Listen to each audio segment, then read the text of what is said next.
Without having the legislation, it would be very difficult to implement, conservation activities.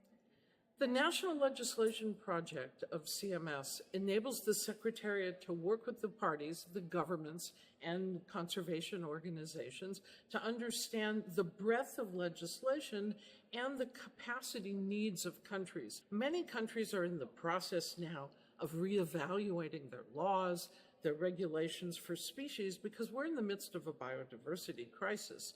This project helps governments understand what some of the options are, what they need to do, and what the gaps are.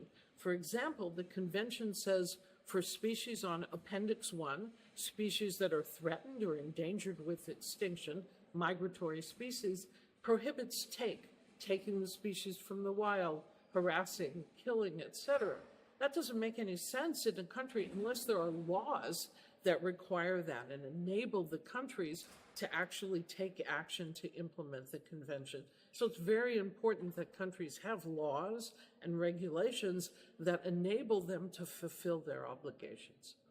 The program helps us to come up with new recommendations and new strategies of what we can put in our legislation.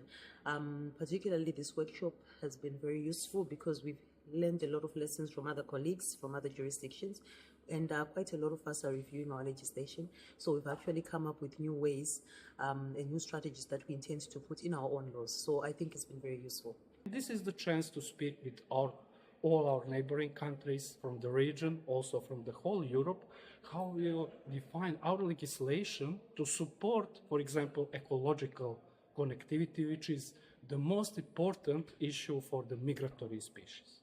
Ethiopia recently ratified the CMS in 2009.